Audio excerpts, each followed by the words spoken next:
Okay, अस्सलाम वालेकुम। अच्छा, फर्स्ट वीडियो में मैंने आप लोगों को बताया था कि एफसीपीएस के लिए जो बुक्स हैं ना, उसके हवाले से मैंने बताया था। अभी मैं इस वीडियो में ये बताने वाला हूँ कि इन बुक्स को आप लोगों ने स्टडी कैसे करना है, ठीक है। फर्स्ट वीडियो बहुत ही ज़्यादा इंपॉर्टेंट है, वो ज़रूर देखना और उस पर हवर करना सही तरीके से, ठीक है। अच्छा, इस वीडियो में मैं फिर से आप लोगों को एक चीज़ याद दिलाना चाहता हूँ, ठीक है, कि ये जो एफसीपीएस का एग्ज़ाम है ना, ये बाकी एग्ज़ाम से बहुत ही ज़्यादा मुख्तलिफ है। वो कैसे कि फ़ॉर एग्ज़ाम्पल हम जितने भी फ़ॉरेन के एग्ज़ाम है ना, उसकी एक स्ट्रेटजी होती है, ठीक है। उस लिहाज से सारे उसके पेपर्स बनते हैं, उसकी ऑफिशियल एक हमारे पास क्वेश्चन बैंक होते हैं, हम उसको सही तरीके से स्टडी करते हैं।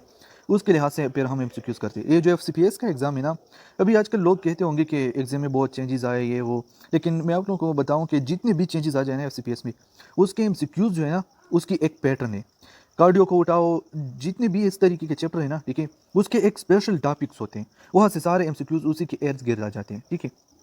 थोड़े बहुत ये लोग चेंज कर लेते हैं, ठीक है। लेकिन अगर आप लोगों ने जितने बुक्स मैंने आपको बताए और उसके जो एमसीक्यूज बुक मैंने बताए, उसको अगर सही तरीके से स्टडी किया ना, तो इंशाल्लाह कोई मसला नहीं होगा। अच्छा, मैं एक पॉइंट ऐड करना चाहूँगा कि जब मैं एफसीपीएस के लिए पढ़ रहा था, ठीक है, तो एक एमसीक्यूज़ है एसके सीरीज़ में, या आई डोंट नो बाकी में भी इस तरीके की एमसीक्यूज़ होंगे, ठीक है। जितनी भी मतलब क्वेश्चन बैंक है एफसीपीएस के लिए, जो लोकल क्वेश्चन बैंक है, तो उसमें मैंने एक एमसीक्यूज़ नोट की थी, जिसके बारे में फॉर एग्जांपल वो एमसीक्यूज़ थी हेरिडेटरी स्फेरोसाइटोसिस के हवाले से, ठीक है, कि कौन सा जीन यानी उसमें डिफेक्टेड होता है। तो ज़ाहिर बात है, हमें तो पता है कि जो एफसीपीएस का एग्ज़ाम है वो तो बेसिक्यूज़ है, यानी बेस्ट चॉइस क्वेश्चन हमसे चाहते हैं वो लोग। तो उसमें चॉइस दिए थे हमारे पास इनकरीन, स्पेक्ट्रीन एंड बेंट 3, ठीक है। ये बहुत पुरानी एमसीक्यूज़ है, जो हर जगह पर इसका राइट ऑप्शन ये लोग लगा रहे हैं स्पेक्ट्रीन, ठीक है। लेकिन ये एमसीक्यूज़ मैंने डॉक्टर प्रीति शर्मा के लेक्चर में देखी, ठीक है, बिल्कुल यही एमसीक्यूज़। तो वहाँ से मुझे ये थोड़ा पता चला ना कि जो एफसीपीएस वाले एमसीक्यूज़ उठाते हैं ना, मोस्टली ये सिर्फ एफसीपीएस नहीं है पाकिस्तान में, हमारे पास ईटा वगैरह भी जो एमसीक्यूज़ उठाते हैं ना, मोस्टली जो एमडीकेट के एमसीक्यूज़ होते हैं, वो भी आजकल यही करते हैं कि वो इंडियन लेक्चर्स के एमसीक्यूज़ उठाते हैं। तो इंडियन में जो नेट पीजी होता है ना, नेट पीजी का एग्ज़ाम होता है एफसीपीएस की तरह होता है ये भी। तो ये उसी की एमसीक्यूज़ है, ठीक है। तो इसकी जो आर्डर है ना, वो है हमारे पास एनक्रीन है पहले, फिर बेंट 3 है, और फिर स्पेक्ट्रीन। देखो तो हमने कितनी हालत लगाया है ये ऑप्शन, जो बिल्कुल लास्ट वाला है ना स्पेक्ट्रीन, वो लगाते थे हम। तो इसलिए भी जो मैंने 2 लेक्चर रिकमेंड किए हुए हैं ना, डॉक्टर प्रीति शर्मा और doctor Azam for anatomy, doctor Azam anatomy के लिए, और ये पैथोलॉजी के लिए, ये ज़रूर देखना है आप लोगों को। अच्छा, मेरे पास कमेंट आए थे कुछ कि हमें ये लेक्चर कहाँ से मिलेंगे, ठीक है। तो डॉक्टर प्रीति शर्मा की जो लेक्चर है ना, वो पिछली वाली जो पहली वाली वीडियो है ना, उसमें मैंने मेंशन किया हुआ है इसका जो लिंक है, ठीक है। लेकिन डॉक्टर आज़म का जो लिंक है ना, वो थोड़ा मुश्किल से मिलता है आजकल, क्योंकि ऐसा होता है कि ज़्यादा जब शेयर होता है लिंक, तो फिर वो काम नहीं करता सही तरीके से, ठीक है। तो ये आप लोगों ने खुद कोशिश करना है, मोस्टली जो व्हाट्सएप पर लिंक्स सॉरी, जो कुछ ग्रुप्स होते हैं जैसे कि अल हयात वगैरह, तो उसी में मिलते हैं मोस्टली है। लेकिन कोशिश करो कि मिल जाइए, बहुत ही ज़्यादा इंपॉर्टेंट है, ठीक है। अच्छा, तो पहले हम बात करते हैं एनाटमी की, ठीक है। देखो, मैंने आप लोगों को बताया हुआ है डॉक्टर आज़म के हवाले से, तो ये चीज़ कितनी मुश्किल होती है कि हमें लेक्रीमल नर्व का पता चल जाए, ठीक है, ये रहा, इसका हमें पता चले इस तरीके से। फिर इसकी जो यानी हमारे पास प्री गैंग्लियनिक नर्व कौन सा होता है, पोस्ट गैंग्लियनिक नर्व कौन सा होता है, इस पर बहुत सारे एमसीक्यूज़ आए, ठीक है, और हम हालत कर जाते हैं। लेकिन डॉक्टर आज़म का ये जो डायग्राम होते हैं ना, ये इंसान के जहन में से बैठ जाते हैं कि मतलब ज़बरदस्त तरीके से आपको एग्ज़ाम में फिर याद आ जाते हैं कि हाँ, मतलब आपको पूरा जो स्ट्रक्चर है ना, ये याद आता है। कि फॉर एग्जांपल यहाँ से अगर आपको पता हो फेशियल नर्व आता है, तो ये प्री गैंग्लियनिक नर्व है फॉर लेक्रिमल ग्लैंड, ठीक है। ये जो है ना, हमारे पास lacrimal nerve you can say, या फिर आप कह सकते हो कि ऑफ्थेल्मिक, कुछ भी ये लोग दे सकते हैं, क्योंकि lacrimal at the end, sorry, ophthalmic नहीं, ये ज़ाइगोमेटिक, ठीक है। ज़ाइगोमेटिक आ गया हमारे पास, या फिर ज़ाइगोमेटिक भी किसका ब्रांच है, मैक्सिलरी का। तो ये कुछ भी ये लोग दे सकते हैं, ठीक है। लेकिन आपको अगर डायग्राम के हवाले से सब कुछ याद है, तो आप इजीली हैंडल कर सकते हो, ठीक है। तो ये हमारे पास प्री गैंग्लियनिक आ गया, ये सारे नर्व हमारे पास पोस्ट गैंग्लियनिक है, इनमें से कुछ भी ये लोग दे सकते हैं, ठीक है। लेकिन अगर लेक्रिमल का ऑप्शन है, तो आपने उस पर तरजीह देनी है, उसके बाद मैक्सिलरी और ज़ाइगोमेटिक पर, और उसके बाद मैक्सिलरी पर, ठीक है। तो ये पिक्चर मैंने एक लिया था डॉक्टर आज़म की नोट्स से, मैंने ये पिक्चर लिया था, ठीक है। तो इस नोट्स को आप रिवीजन के लिए ईजीली देख सकते हो। मैं ना एक दिन में पूरी एनाटमी पढ़ता था इसके नोट्स से, क्योंकि मैंने ऑलरेडी लेक्चर पूरे पढ़े थे, सिर्फ रिवीजन के लिए इसके नोट्स यूज़ करता था मैं। अच्छा, अब हम बात करते हैं एमसीक्यूज क्वेश्चन बैंक की, जो मैंने आपको पहले बताया था कि सबसे पहले आप लोगों ने स्टडी करना है डबल ए, ठीक है, क्योंकि वो सिस्टेमिक है। पहले सिस्टेमिक आपने देखना है, अपना कंसेप्ट जनरेट करना है, ठीक है। आपने उस जो कंसेप्ट होता है ना, फिर वो हिफाजतली आपने एस के सीरीज देखना है, एस के, ठीक है। अच्छा, कैसे करना है डबल ए को, पहले हम बात करते हैं डबल ए के हवाले से कैसे करना है आप लोगों ने। मैं इसी एमसीक्यूज़ पर देखो पहले फोकस करता हूँ। नहीं, पहले मैं आप लोगों को ये बताऊँ कि मतलब करना कैसे। तो फॉर एग्जांपल ये एमसीक्यूज़ जो है ना वो मेरी समझ से बाहर है, ठीक है, या फर्स्ट अटेम्प्ट पर मुझे नहीं आ रही, ठीक है, फर्स्ट रिवीजन जब मैं कर रहा था, या मुझे थोड़ी भी बहुत जो मुश्किल लग रही है उसको मैं मार्क करूँगा कि इसको मैं दोबारा देखना चाहता हूँ, ठीक है। सेकंड बात ये तो फिर हम हमारे लिए होगा कि रिवीजन में इजीली हम रिवाइज कर सकते हैं, क्योंकि अगर फर्स्ट चैप्टर में 100 एमसीक्यूज़ थे, चलो वो तो हो गया, लेकिन रिवीजन में अगर मैंने 20 एमसीक्यूज़ मार्क किए तो 20 को हम इजीली देख सकता हूँ। कॉमन सेंस की बात है, ठीक है। अब इस एमसीक्यूज़ को देखो मैंने कैसे हैंडल किया अपने बुक को, ठीक है। ये एमसीक्यूज़ जो आई है इन्होंने पहले बात की है किस हवाले से, when there is not adequate time, ठीक है, यानी हमारे पास टाइम नहीं है तो हमने कौन सा चीज़ देनी है जो कि फास्ट रिपीटली काम करे। तो हमने क्या करना है, हमने पैसिव की तरफ जाना है, ठीक है। तो इससे एक एमसीक्यूज़ तो ये निकल गई। दूसरे मैंने इसकी जो एग्जाम्पल है ना वो साथ में लिखे हुए हैं, जो ये भी एमसीक्यूज़ है दूसरे एमसीक्यूज़ को उठाकर मैंने यहाँ पर पेस्ट किए हुए हैं, ठीक है। तो ये हमारे पास 2-3 एमसीक्यूज़ यहाँ से आ सकते हैं, ठीक है। तो आप लोगों ने इस तरीके से हर एमसीक्यूज़ को हैंडल करना है। इस तरीके से ये वाली एमसीक्यूज़ देखो, इसकी एक-एक की डेफिनेशन मैंने लिखी हुई है, ठीक है, कि from identical twin iso, from another species ज़ीरो, from self to self auto, इस तरीके से आप लोगों ने पढ़ना है और ये आप लोगों को रटा होना चाहिए। मैं हमेशा एक बात बताता हूँ, ठीक है, कि एक होता है कंसेप्ट, चलो मेरे पास कंसेप्ट आ गया, लेकिन इस कंसेप्ट को यूज़ करने के लिए भी रटा की ज़रूरत है।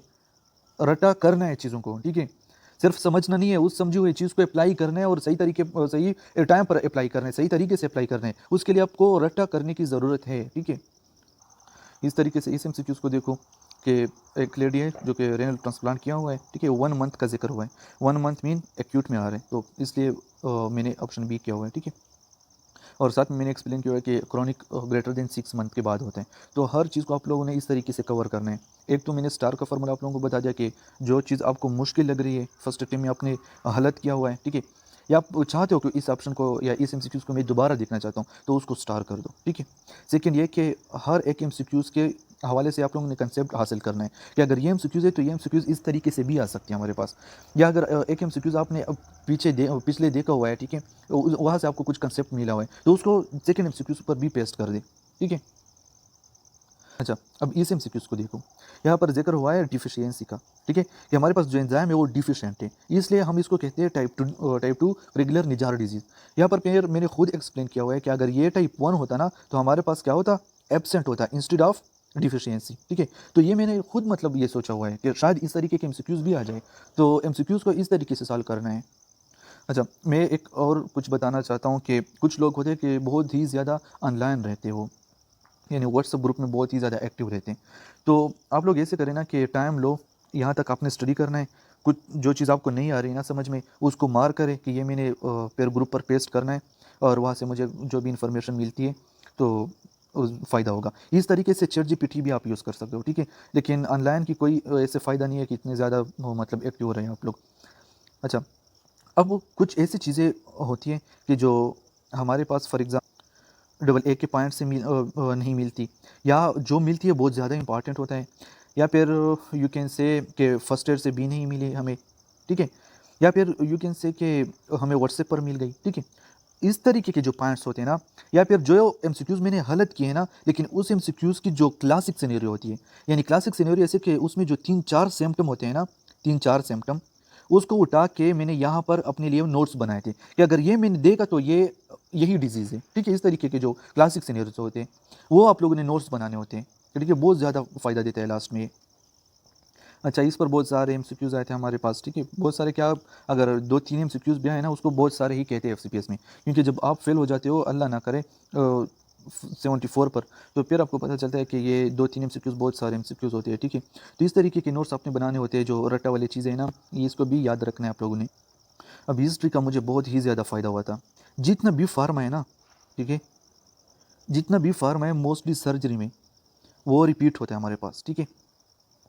तो उसको मैंने क्या किया था कि SK21 से फॉर एग्जांपल मैंने स्टार्ट किया हुआ है न्यू SK सीरीज़, ठीक है, यानी SK20 से मैंने स्टार्ट किया, फिर 21, अभी 22 भी आया है, ठीक है। तो इसके जितने भी हमारे पास फार्मा के एमसीक्यूज़ आ रहे हैं उसको मैंने यहाँ पर एक नोट्स बनाए हैं, ठीक है। इसमें जितने फार्मा के एमसीक्यूज़, इसमें जितने फार्मा के एमसीक्यूज़ है, और कसम ले लो मेरे पास जितने भी एफसीपीएस के एमसीक्यूज़ आए थे ना मेरे अटेम्प्ट में, सारे रिपीट एमसीक्यूज़ थे, तो बहुत ईजिली हो जाते हैं फिर। और ये फार्मा वाली जो चीज़ है ना, मोस्ट स्टूडेंट को ये डिफ़िकल्ट लगता है कि फार्मा कहाँ से करना है और कैसे करना है। तो आप लोगों ने इस तरीके से ही करना है कि फार्मा के एमसीक्यूज़ रिपीट आते हैं तो उसका सही तरीके से आप लोगों ने नोट्स बना ले, ठीक है, और अपने पास एक ही वन लाइनर में ड्रा करें, ठीक है, इंशाल्लाह इट विल हेल्प यू। अच्छा, अब ये कुछ एमसीक्यूज़ होते हैं जो बहुत ही ज़्यादा फ़ायदा देते हैं, क्योंकि ये एमसीक्यूज़ तो होते ही रिपीट हैं, ठीक है, लेकिन मोस्टली स्टूडेंट को डिफ़िकल्ट लगता है कि यार इस तरीके के एमसीक्यूज़ आए थे। तो ये डबल ए में कुछ पॉइंट्स दिए हुए हैं, आप लोगों ने सही तरीके से देखने हैं, ठीक है, बहुत ज़्यादा इंपॉर्टेंट है।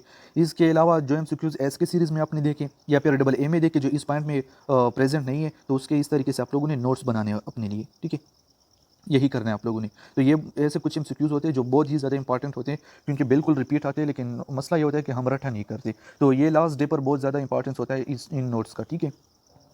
चल लास्ट में मैं आप लोगों को ये बताना चाहूँगा कि देखो कंसिस्टेंसी इज़ द की, ठीक है। ये इस तरीके का एग्ज़ाम है कि अगर आपने प्लेब किया हुआ है, यूएसएमएल किया हुआ है, जो भी आपने किया हुआ है, ठीक है, बहुत ज़्यादा आप काबिल होंगे। लेकिन ये बहुत ही अजीब तरीके का एग्ज़ाम है, तो आपने बहुत सही तरीके से स्टडी करनी है, कंसिस्टेंट रहना है।